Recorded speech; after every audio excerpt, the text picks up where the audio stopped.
늙어서 눈이 침침해 배는 게 없나? 당신 같은 사람이 평생 일해도 못 사는 거야. 싼값에 쓰는 거지, 뭐. 당신 오늘부로 해고야. 꺼져. 재벌가 며느리의 갑질 흥미로운 반전 이야기를 시작합니다. 박순의 여사는 오늘 난생 처음으로 거대한 성과 같은 곳에 발을 들였습니다. 텔레비전 드라마에서나 보던 그런 집이었죠. 국내에서 모르는 사람이 없는 LK그룹.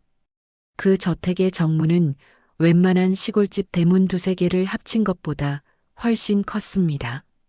묵직한 쇠로 된 문이 천천히 기계음 하나 없이 스르르 열리는데 순애 씨는 저절로 마른 침이 꼴깍 넘어갔습니다. 내가 여길 어떻게 들어왔나? 예순이 훌쩍 넘은 나이. 이런 어마어마한 곳에 운전기사가 될 줄은 꿈에도 몰랐습니다. 하지만 순애 씨는 지금 찬밥 더운 밥을 가릴 처지가 아니었어요.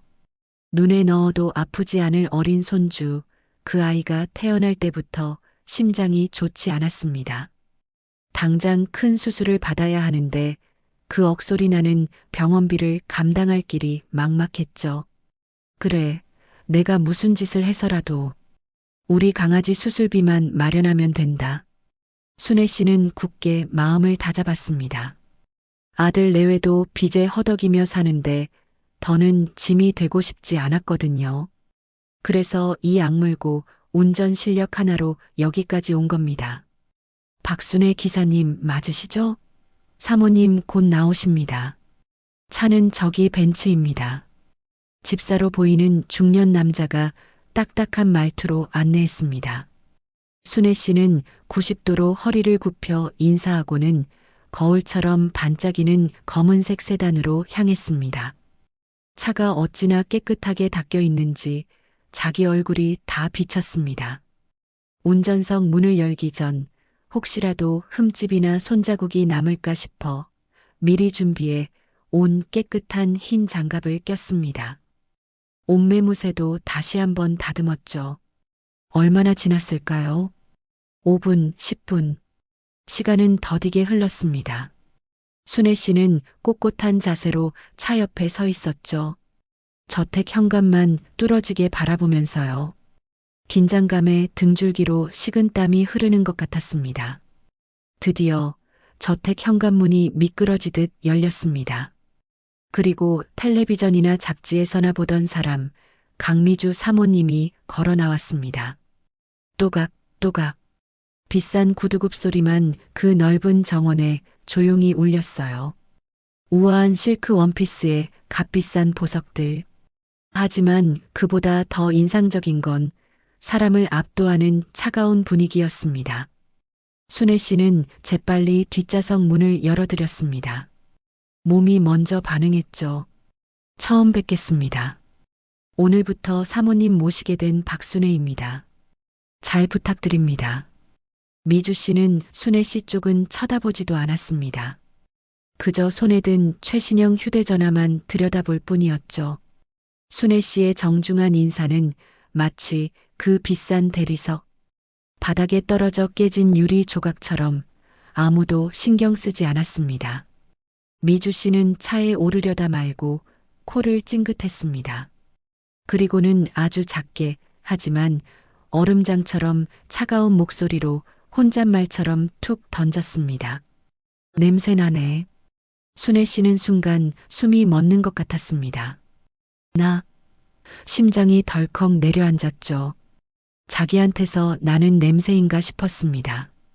아침에 분명 깨끗하게 씻고 어제 새로 빤 유니폼을 입고 나왔는데요. 혹시 입에서 냄새가 날까봐 아침도 굶고 향이 진한 치약으로 양치까지 했습니다.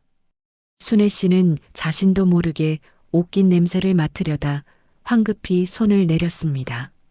얼굴이 화끈거렸죠. 미주 씨는 그제야 순애 씨를 힐끗 쳐다봤습니다. 그 눈빛에는 어떤 감정도 담겨 있지 않았어요. 그저 길가의 돌멩이를 훑어보는 듯한 무심하고 차가운 시선이었죠. 차의 방향제 좀 고급스러운 걸로 바꿔요. 머리 아프니까. 그 냄새라는 건 순애 씨가 아니라 차 안에 방향제를 두고 한 말이었어요. 순애 씨는 그제야 안도의 한숨을 내쉬었죠. 하지만 그 안도감은 잠시였습니다. 그 말을 하는 방식은 사람을 얼마나 비참하게 만드는지 모릅니다. 사람을 바로 앞에 세워두고도 없는 사람 취급하는 태도였으니까요. 네, 사모님. 바로 조치하겠습니다. 죄송합니다. 차가 부드럽게 대저택을 빠져나왔습니다. 백미러로 보이는 미주 씨는 여전히 휴대전화에만 콜을 받고 있었죠. 순애 씨는 땀이 밴 장갑 낀 손으로 운전대를 꽉 잡았습니다. 앞으로의 날들이 순탄치 않을 것 같다는 예감이 이 낯선 고급차의 공기처럼 무겁게 순애 씨를 짓눌렀습니다. 그래도 버텨야 했습니다. 아픈 손주 얼굴이 눈앞에 어른거렸으니까요. 순애 씨가 LK그룹의 운전기사로 일하게 된 지도 한 달이 다 되어 갔습니다. 처음 그 숨막히던 긴장감은 이제 뼛속까지 스며드는 피로감으로 바뀌었지요. 사모님을 모시는 일이라는 건 그저 운전대를 잡는 일이 아니었습니다. 그건 강미주라는 사람의 24시간을 맞추는 일이었어요. 순애 씨의 휴대전화는 이제 잠시도 몸에서 떨어질 수 없는 물건이 되었습니다. 잠을 잘 때도 머리맡에 꼭 두고 자야 했죠. 언제, 어느 순간에 울릴지 모르니까요. 박 기사, 잤어요? 지금 당장 강남 XX바로 와요. 20분 안에. 새벽 1시가 넘은 시각이었습니다. 곤히 잠들었던 순애 씨는 사모님이라는 발신자 이름에 화들짝 놀라 전화를 받았죠. 20분 아니라니요. 순애 씨가 사는 낡은 빌라에서 강남의 술집까지는 밤길을 아무리 밟아도 40분이 넘는 거리였습니다. 하지만 순애 씨는 지금 가겠습니다. 사모님이라는 말밖에 할 수 없었죠. 찬바람을 가르며 텅 빈 도로를 달리면서 순애 씨는 백미러에 비친 자신의 퀭한 눈을 보았습니다. 내가 지금 뭘 하고 있나 싶다가도 아니지, 손주 병원비 하며 고개를 저었습니다. 술에 취해 비틀거리는 미주 씨를 부축해 차에 태우고 집에 모셔다 드리고 나면 동이 틀 무렵이었습니다. 하지만 미주 씨는 겨우 2시간 뒤 아침 8시 정각에 요가 학원에 가야 한다며 또 전화를 걸었습니다. 순애 씨는 뜬 눈으로 밤을 새우고 다시 운전대를 잡아야 했죠. 이런 일은 하루 이틀이 아니었습니다. 사적인 치매는 운전에서 그치지 않았습니다.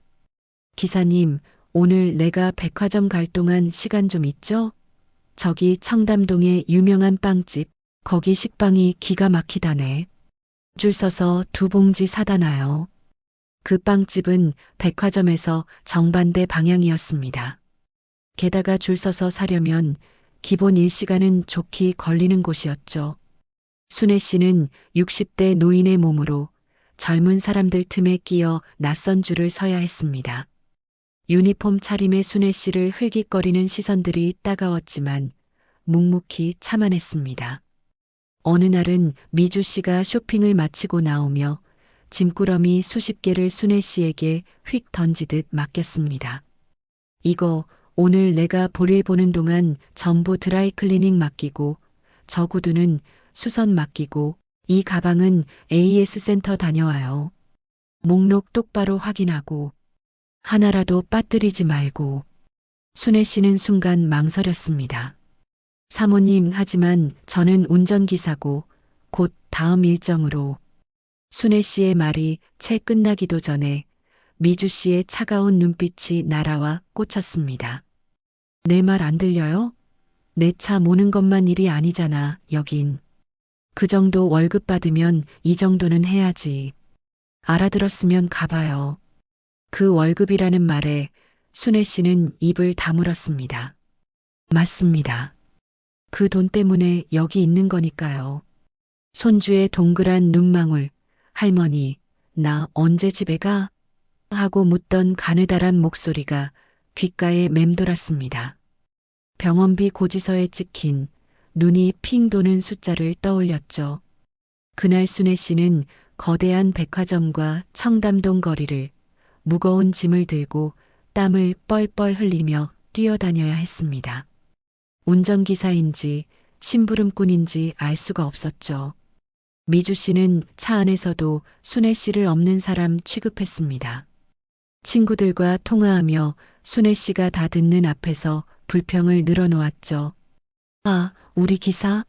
나이 많아서 좀 답답해. 말기도 잘 못 알아듣는 것 같고. 그래도 뭐 시키는 건 군말 없이 하니까 그냥 쓰는 거지. 순애 씨는 운전대에 시선을 고정한 채 모욕감으로 입술을 깨물었습니다. 자식보다 어린 사람에게 이런 수모를 겪다니요.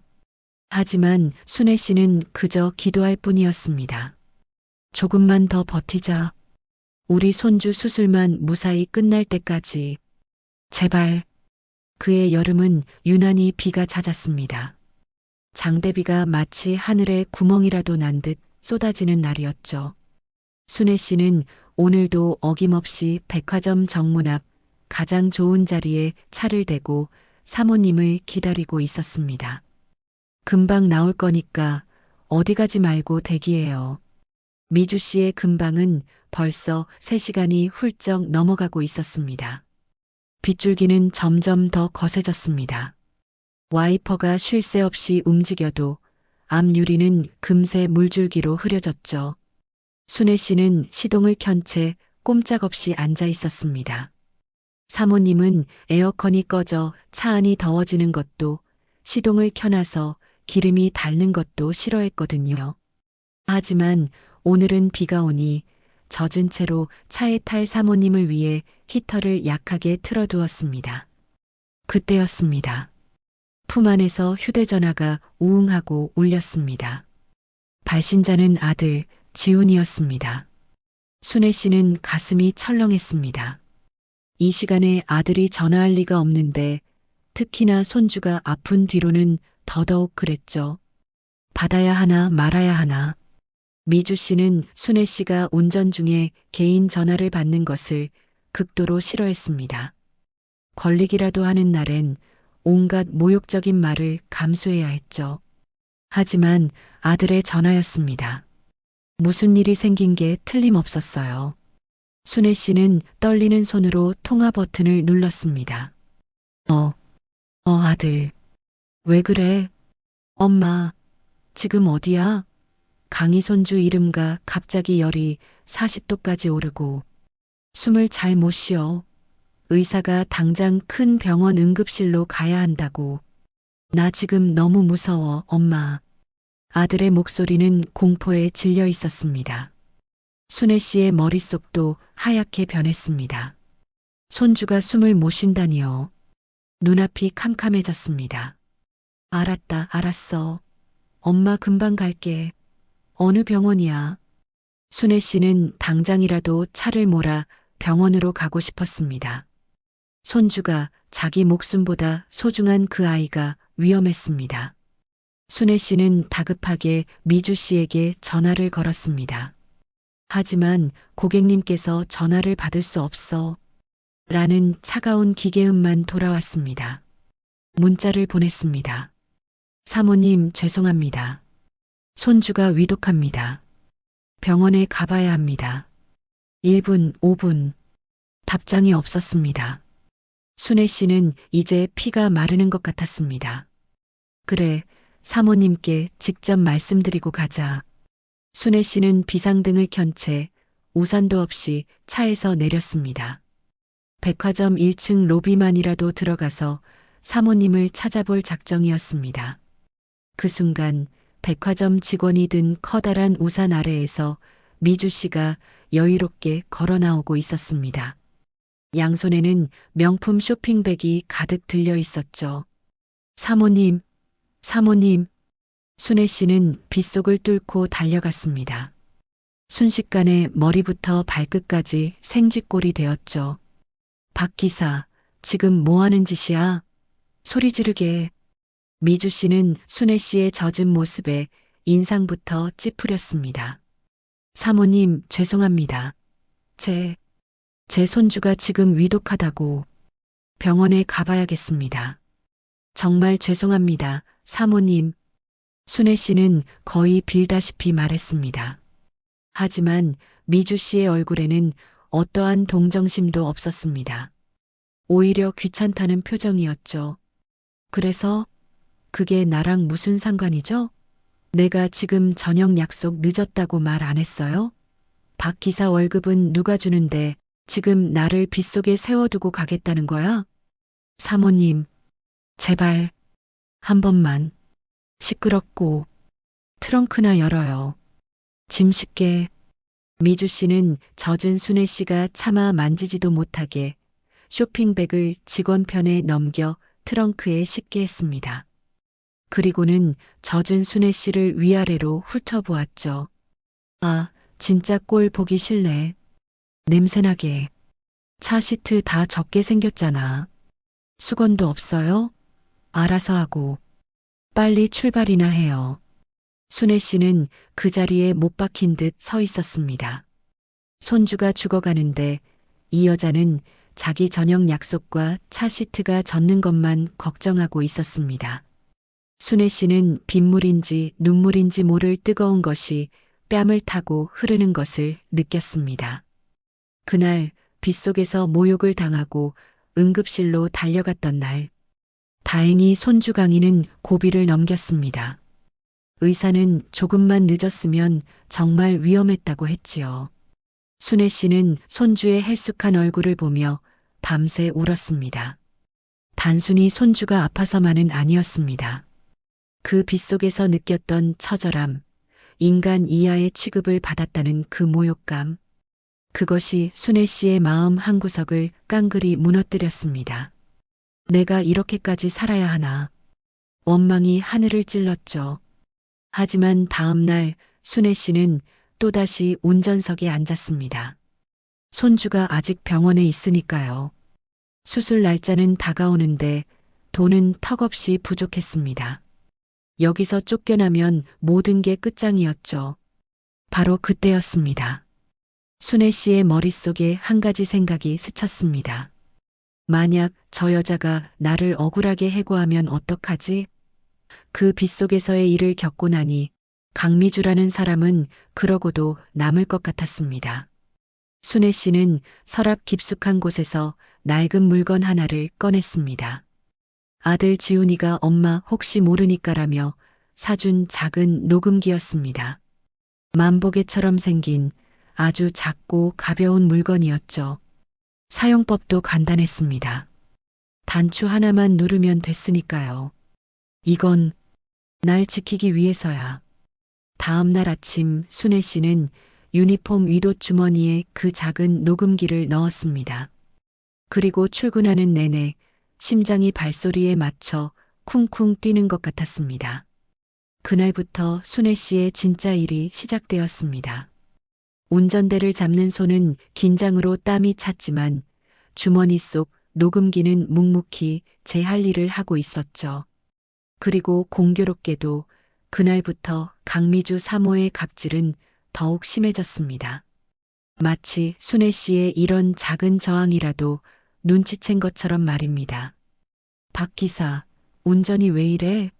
기어가는 거북이도 이것보단 빠르겠네. 늙으면 순발력이 떨어진다더니 딱 그 짝이야. 차갑게 내리꽂히는 목소리.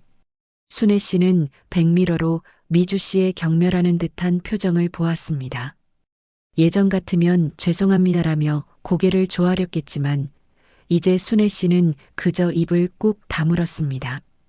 그 침묵이 미주 씨를 더 자극한 모양입니다. 듣고 있어? 대답 안 해? 아, 진짜 답답하네. 늙은 사람 쓰는 게 아니었는데. 아버님 체면 봐서 그냥 뒀더니 이젠 아주 상전이야, 상전. 순애 씨는 그저 운전대만 꽉 잡았습니다. 괜찮아. 다 녹음되고 있어. 다 담기고 있어. 심지어 미주 씨는 차 안에서 친구와 큰 소리로 통화하며 대놓고 순애 씨를 흉봤습니다. 응, 자기야. 아니, 우리 기사 말이야. 답답해 죽겠어. 말기도 못 알아듣고 촌스러운 냄새는 여전하고. 아, 몰라. 그냥 싼값에 쓰는 하녀지, 뭐. 아녀. 그 말이 순애 씨의 가슴에 비수처럼 꽂혔습니다. 자식들 다 키우고 손주까지 본 자신에게 하녀라니요. 눈물이 핑 돌았지만 순애 씨는 울지 않았습니다. 대신 주머니 속 녹음기를 살짝 만졌습니다. 그것이 순애 씨의 유일한 방패이자 무기였습니다. 매일 밤 순애 씨는 쪽방에 돌아와 녹음된 내용을 들었습니다. 자신의 귀로 다시 듣는 그 폭언들은 낮에 겪었던 것보다 몇 배는 더 고통스러웠습니다. 미주 씨의 멸시 가득한 목소리, 그리고 그의 아무 대답도 못하는 자신의 침묵. 순애 씨는 이를 악물었습니다. 조금만 더 참자. 우리 강이 수술할 때까지만. 녹음기는 그렇게 하루하루 순애 씨의 눈물과 강미주 씨의 오만함을 차곡차곡 쌓아가고 있었습니다. 손주 수술 날짜가 드디어 잡혔습니다. 이제 한 달. 그 한 달만 버티면 순애 씨는 이 지옥 같은 곳을 떠날 수 있었습니다. 주머니 속 녹음기는 이제 제법 묵직해졌죠. 그 안에는 순애 씨가 겪은 모욕과 강미주 씨의 추악한 민낯이 빼곡히 담겨 있었습니다. 순애 씨는 하루하루 달력을 보며 버텼습니다. 그날은 미주 씨가 친구들과 호텔에서 점심을 먹는 날이었습니다. 순애 씨는 늘 그랬듯 호텔 정문 로비에서 차를 대기시킨 채 기다리고 있었죠. 2시간이 넘어가자 다리가 아파왔습니다. 잠시 차에서 내려 스트레칭이라도 하고 싶었지만 그랬다가 사모님 눈에 띄기라도 하면 불호령이 떨어질 게 뻔했지요. 드디어 미주 씨가 친구들과 함께 1층으로 내려왔습니다. 다들 어찌나 화려하게 꾸몄는지 마치 백조무리 같았어요. 어머, 미주야. 저 기사님 아직도 계시네. 넌 저렇게 나이 많은 사람 쓰면 안 답답해? 그러게. 우리 집은 싹 다 젊은 사람들로 바꿨잖아. 일도 빠릿빠릿하고. 미주 씨는 친구들의 말에 어깨를 으쓱했습니다. 됐어. 저 사람 딴 건 몰라도 입은 무겁고 시키는 대로 하거든. 싼값에 부려먹긴 딱이야. 그 말이 바로 몇 걸음 떨어진 순애 씨의 귀에 똑똑히 들렸습니다. 순애 씨는 애써 표정을 감췄습니다. 하지만 친구들 앞에서 자신을 깎아내린 것이 분했는지 미주 씨는 괜히 더 기분이 날카로워진 듯 했습니다. 박 기사, 짐 안 싣고 뭐해요? 미주 씨는 친구들과 인사를 나누고 자신이 들고 있던 명품 가방을 순애 씨에게 휙 던지듯 맡겼습니다. 차 뒷좌석에 조심스럽게 넣어두라는 뜻이었죠. 순애 씨는 그 값비싼 가방을 2손으로 공손히 받았습니다. 악어 가죽으로 만든 번쩍 벌러쩍 윤이 나는 가방이었죠. 순애 씨는 뒷문을 열고 가방을 시트 위에 살포시 올려놓았습니다. 바로 그때였습니다. 잠깐, 스톱? 미주 씨가 갑자기 돌고래 같은 비명을 질렀습니다. 로비에 있던 모든 사람의 시선이 순식간에 이쪽으로 쏠렸죠. 박 기사, 당신 지금 뭐 했어? 이리 안 가져와?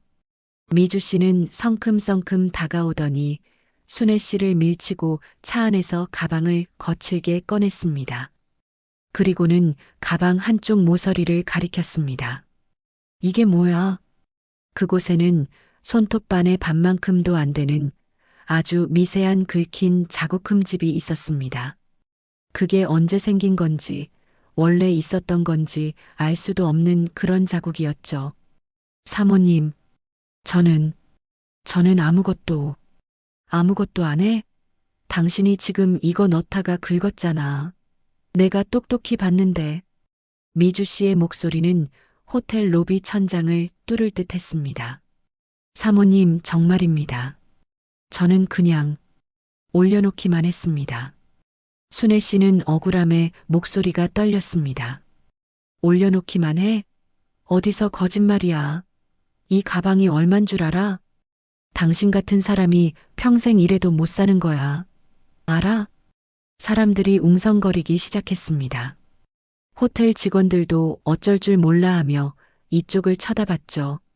사모님, 제발. 사람들이 다 봅니다. 조용히. 시끄러워. 보라고 해. 남의 귀한 물건 망가뜨려 놓고 지금 조용히 하자는 소리가 나와? 아니면 늙어서 눈이 침침해 배는 게 없나? 미주 씨는 일부러 더 큰 소리로 순애 씨를 몰아붙였습니다. 늙어서 침침해서 귀한 물건. 그런 말들이 순애 씨의 뺨을 때리는 것보다 더 아프게 파고들었습니다. 당신 내가 싼값에 써주니까 아주 만만했지? 일부러 흠집 낸 거지, 그렇지? 아닙니다, 사모님. 정말 아닙니다. 순애 씨는 눈물이 핑 돌았습니다. 이렇게 많은 사람 앞에서 자식벌도 안 되는 여자에게 도둑 취급까지 당하다니요. 그때 미주 씨가 차 트렁크에 있던 순애 씨의 낡은 가방을 꺼내 바닥에 확 쏟아부었습니다. 뭐 훔친 거 없나 보자. 이런 것들이 꼭 뒤로 딴짓을 하더라. 가방에서 손수건, 낡은 지갑, 그리고 손주에게 주려고 산 작은 장난감 자동차가 바닥으로 굴러떨어졌습니다. 순애 씨는 그 순간 무언가가 툭 끊어지는 것을 느꼈습니다. 미주 씨는 그걸로도 분이 안 풀렸는지 순애 씨의 유니폼 어깨를 거칠게 밀쳤습니다. 됐어. 당신 오늘부로 해고야. 당장 내 차 키 내놓고 꺼져. 꼴도 보기 싫으니까. 해고. 그토록 두려워했던 말이었습니다. 순애 씨는 바닥에 떨어진 손주 장난감을 멍하니 바라보았습니다. 호텔 로비의 모든 시선이 자신에게 집중된 이 순간, 순애 씨는 오히려 머릿속이 차갑게 식는 것을 느꼈습니다. 천천히, 아주 천천히. 순애 씨는 자신의 주머니를 만졌습니다. 그 안에는 이 모든 상황을 생생하게 담고 있는 작은 녹음기가 여전히 따뜻하게 작동 중이었습니다. 박지훈 변호사의 사무실은 강남의 그 화려한 건물들과는 아주 거리가 먼 곳에 있었습니다. 구시가지 낡은 상가 2층에 서민을 위한 법률사무소라는 낡은 간판이 전부였죠. 사법고시를 어렵게 통과한 아들이 왜 저런 돈 안 되는 일만 골라 하나 순애 씨는 속이 상할 때도 있었습니다. 그날 오후 그 작은 사무실 문을 열고 박순애 여사가 들어섰습니다. 몰골이 말이 아니었죠. 빗물인지 눈물인지 모를 것에 젖었던 옷은 반쯤 말라 얼룩덜룩했고 머리카락은 헝클어져 있었습니다. 무엇보다 그 두 눈에 살아있는 사람의 것이라고는 믿기 힘든 깊은 절망이 담겨 있었죠. 서류를 보던 지훈 씨는 고개를 들다 말고 벌떡 일어났습니다. 엄마, 어머니 웬일이세요? 꼴이. 이게 다 무슨... 순애 씨는 아들 얼굴을 보자마자 참고 참았던 것이 무너지듯 바닥에 주저앉고 말았습니다. 지훈아, 나 쫓겨났다. 지훈 씨는 얼른 사무실 문을 잠그고 물을 떠와 어머니 어깨를 감싸 안았습니다. 순애 씨는 한참을 어린아이처럼 흐느꼈습니다. 그리고는 호텔 로비에서 있었던 일을 띄엄띄엄 겨우겨우 털어놓기 시작했죠. 가방을 긁었다는 누명, 사람들 앞에서 늙었다, 냄새난다는 모욕을 들은 것, 그리고 해고라는 마지막 말까지요. 아녀, 싼값에 부려먹는 하녀라고. 순애 씨는 그 말이 가장 가슴에 사무쳤던 모양입니다.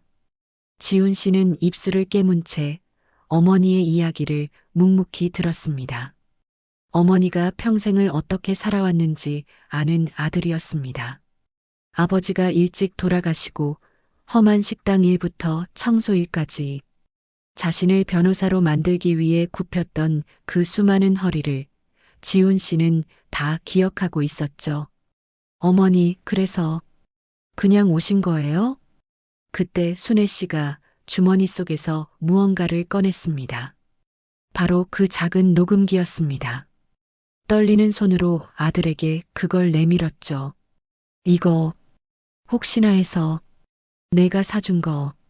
지훈 씨는 아무 말 없이 녹음기를 받아들었습니다. 그리고는 자신의 컴퓨터에 연결하고 헤드셋을 꼈습니다. 순애 씨는 고개를 들지 못했습니다. 사무실에는 정적만이 흘렀습니다. 지훈 씨는 녹음된 내용을 처음부터 끝까지 들었습니다. 빵 심부름, 새벽 호출, 그리고 오늘 호텔 로비에서 터진 그 폭발까지. 지훈 씨의 표정이 딱딱하게 굳어가기 시작했습니다. 어머니를 걱정하던 아들의 따뜻한 눈은 간대없고 날카롭고 차가운 법조인의 눈빛만 남았죠. 어머니, 그 호텔 로비 CCTV가 당연히 있죠? 지훈 씨는 헤드셋을 벗으며 물었습니다. 목소리가 얼음장처럼 차가웠습니다. 순애 씨는 그저 고개만 끄덕였습니다. 지훈 씨는 바로 호텔 측에 전화를 걸었습니다.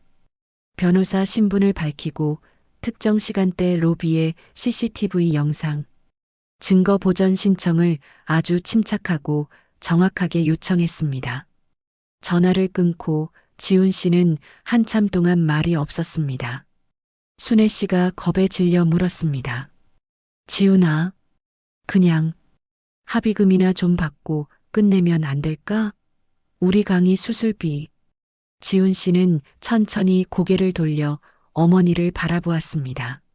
어머니, 그의 목소리는 낮고 단호했습니다. 이건 돈 몇 푼 받고 끝낼 일이 아닙니다. 이건 한 사람의 인격을, 우리 어머니의 인생을 짓밟은 명백한 범죄예요. 지훈 씨는 녹음기를 손에 꽉 쥐었습니다. 합의는 없습니다. 저 사람들 돈으로 해결하려고 하겠죠. 하지만 전 그렇게 안 합니다. 그는 자신의 변호사 배지를 똑바로 매만졌습니다. 언론에 제보할 겁니다. 그리고 정식으로 형사 고소와 민사 소송 전부 다 진행할 겁니다. 다시는 어머니 같은 분들이 저런 인간들에게 짓밟히지 않게 제가 가진 모든 걸 걸고 싸울 겁니다. 그것은 아들의 눈물이 아닌 변호사의 굳은 맹세였습니다. 박지훈 변호사가 움직인 방식은 재벌가 사람들이 상상하던 것과는 전혀 달랐습니다. 그는 LK그룹 법무팀을 찾아가 합의금을 흥정하지 않았어요. 대신 가장 파급력이 큰 언론사, 그것도 인터넷에서 수백만 명이 보는 탐사보도 유튜브 채널에 모든 것을 제보했습니다. 그 파장은 실로 어마어마했습니다. 다음 날 아침 강미주 씨가 고급 필라테스 룸에서 여유롭게 운동을 마치고 나왔을 때 세상은 이미 뒤집혀 있었습니다. 사모님, 전화 받으세요. 비서의 다급한 목소리에 미주 씨는 인상을 찌푸렸습니다. 무슨 호들갑이야. 시끄럽게. 하지만 분위기가 이상했죠. 휴대전화에는 부재중 전화가 수십 통 와 있었습니다. 친구들, 그리고 시어머니. 그 순간 미주 씨의 가슴이 쿵 하고 내려앉았습니다. 그때 필라테스 룸 로비의 대형 텔레비전 화면이 바뀌었습니다. 단독 들리시죠? 이게 재벌가 며느리의 민낯입니다. 호텔 CCTV 충격의 음성 파일 공개. 화면에는 며칠 전 그 호텔 로비의 CCTV 영상이 나오고 있었습니다.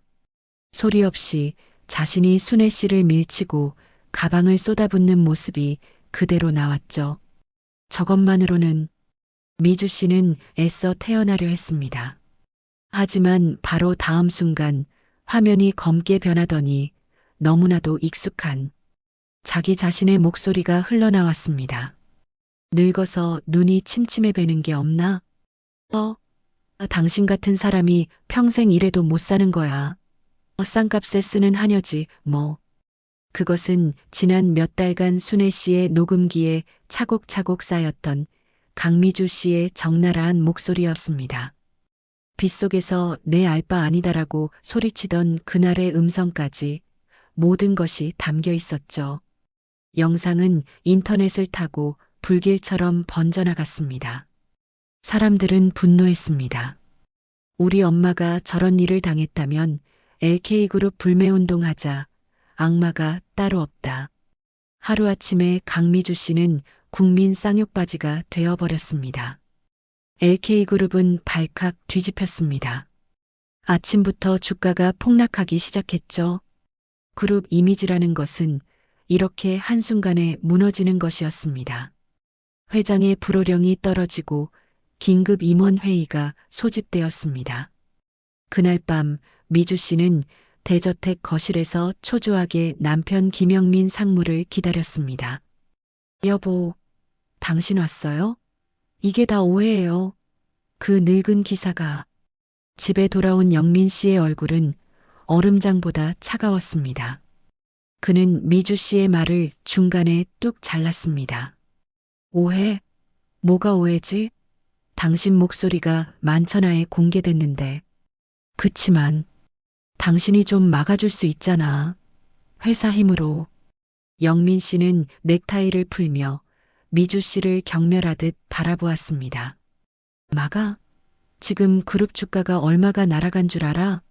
당신 하나 때문에. 아버님이 당장 당신 정리하라고 하신다. 정리라니.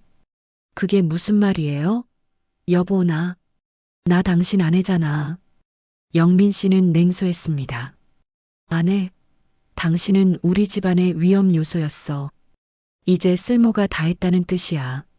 재벌가 사람들에게 가족이란 그런 것이었습니다.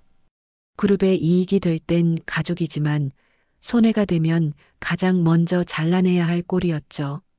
변호사들 곧 도착할 거야. 이혼 서류 준비해서. 위자료는 없어. 오히려 당신이 회사에 끼친 손해를 배상해야 할지도 몰라. 미주 씨는 그 자리에 주저앉았습니다. 자신이 믿었던 모든 것이 무너져 내리는 소리가 들렸습니다. 남편의 사랑, 재벌가 며느리라는 지위, 그 화려했던 성, 그 모든 것이 사실은 모래 위에 지어진 것이었습니다. 여보, 잘못했어요. 내가 빌게요. 그 기사한테. 늦었어.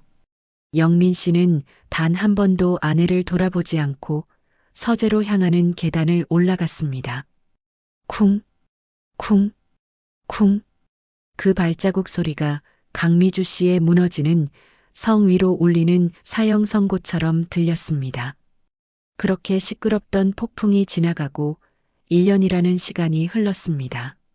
세상은 언제나 그렇듯 떠들썩했던 일을 금세 잊어갔지요. 먼저 박순애 여사의 소식부터 전해드릴까요? 순애 씨는 이제 더 이상 운전대를 잡지 않습니다. 그날 이후 아들 지훈 씨가 정식으로 제기한 소송은 사회의 큰 관심을 받았습니다. LK그룹은 결국 고개를 숙이고 정식으로 사과하며 순애 씨가 겪은 모든 피해에 대해 법적인 보상을 해야만 했죠. 그 보상금으로 순애 씨의 손주 강희는 무사히 큰 수술을 받았습니다. 오늘 순애 씨는 따뜻한 햇살이 드는 공원에서 두 발로 아장아장 걷는 손주의 손을 잡고 있습니다. 할머니, 까꿍. 건강해진 손주가 제잘거리며 순애 씨 품에 안깁니다. 순애 씨는 주름진 얼굴 가득 환한 웃음을 터뜨렸습니다. 그 웃음은 지난날의 그 어떤 서름도 다 녹여버릴 만큼 따뜻하고 행복해 보였습니다. 아이고, 우리 강아지. 천천히 걸어야지. 넘어져. 이제 순애 씨는 그저 손주 재롱 보는 재미에 푹 빠진 평범한 할머니가 되었습니다. 낡은 빌라를 떠나 아들 내외와 가까운 작은 아파트로 이사도 했고요. 더 이상 새벽에 울리는 전화에 놀라 깰 일도, 남의 눈치를 보며 밥을 굶을 일도 없었습니다. 반면에 강미주 씨는 어떻게 되었을까요? 그녀는 그 화려했던 성에서 쫓겨났습니다. 남편에게 이혼당하고 막대한 위자료는커녕 오히려 LK그룹의 이미지를 실추시킨 대가로 빈손으로 나와야 했죠. 그녀가 살던 대저택, 그녀가 타던 고급차, 그녀를 따르던 사람들, 그 모든 것이 신기루처럼 사라졌습니다. 지금 미주 씨는 서울 변두리의 한적한 오피스텔에 혼자 살고 있습니다. 한때 그녀를 떠받들던 친구들은 모두 연락이 끊겼습니다. 가끔 모자와 마스크로 얼굴을 꽁꽁 가린 채 동네 마트에 나타나곤 하지만 아무도 그녀를 알아보지 못했습니다. 그녀는 한때 자신이 그토록 경멸했던 평범한 사람들의 세상으로 돌아왔습니다. 아니, 어쩌면 그들보다 더 못한 처지가 되었는지도 모르죠. 그녀는 자신이 잃은 것들을 생각하며 그날 호텔 로비에서 왜 그 늙은 기사에게 참지 못하고 폭발했는지 매일 밤 후회하고 또 후회한다고 합니다. 하지만 시간은 거꾸로 흐르지 않는 법이죠. 순애 씨는 그날의 상처를 딛고 일어섰고 미주 씨는 자신의 오만이 만든 감옥에 스스로 갇히게 되었습니다. 결국 한 사람의 인생을 끝까지 지켜주는 것은 돈이나 지위가 아니라 서로에게 지켜야 할 최소한의 존중이었다는 것을 이 이야기는 우리에게 말해주고 있습니다.